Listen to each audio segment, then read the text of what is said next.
Hello everybody and welcome back to my YouTube channel. I'm working on a small series about trees and today's episode will be about birches.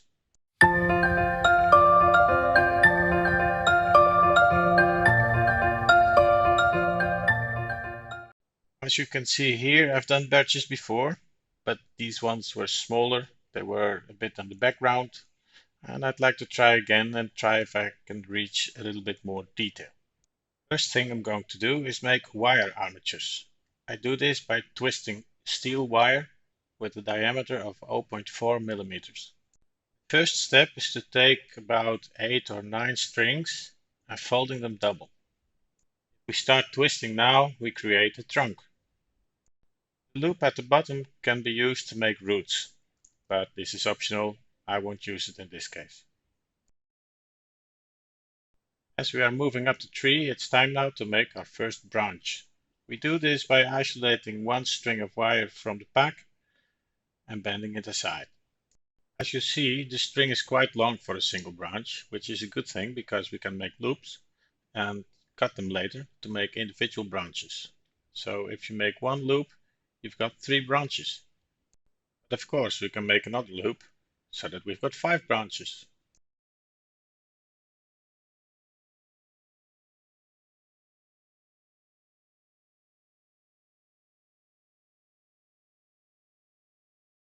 From this point onward, it's just a matter of twisting and turning and shaping the tree according to your wishes. Now and then pulling a string away, make a branch, twisting it, making loops, twisting and turning.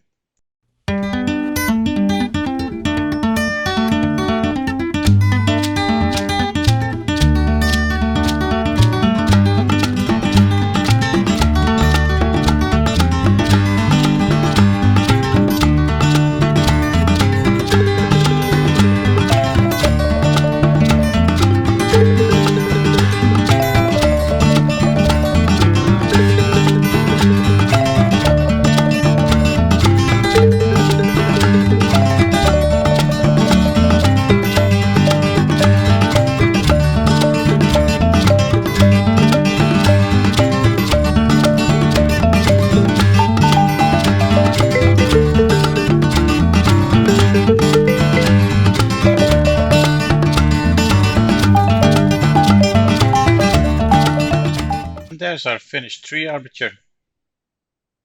The next job is to treat the tree with superglue. I'm treating all the twisted parts with superglue to make sure the tree gets nice and stiff and better to handle. And also, when I cut the loops, the branches will stay in place a lot better with superglue. So now I can start cutting the loops and making branches.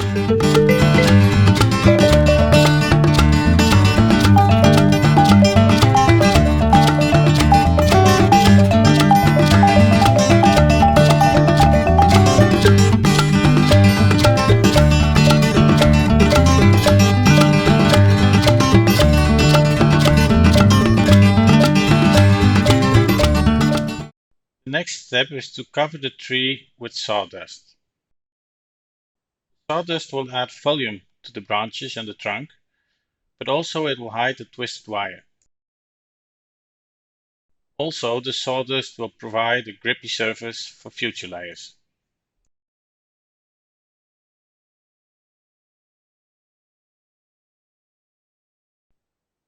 When the sawdust is dry, I cover the tree and especially the trunk with the modeling paste. This takes a few layers.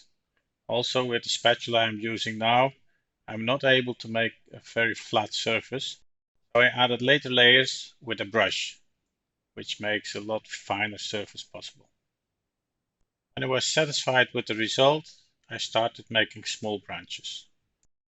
Now there's different ways of doing this. I chose to use cotton.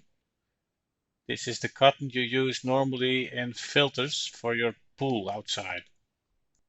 Quite coarse and it's a lot better than the cotton you use in your bathroom.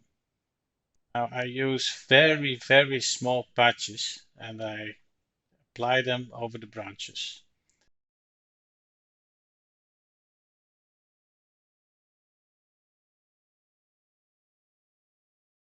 So notice that I've made a lot of forks in the branches. which allows me to play the patches on top of this. The branches form a sort of outstretched hand, so to say. After I'm happy, I soak the result with scenic cement. This will stiffen the cotton, which will be very helpful when we spray paint the result.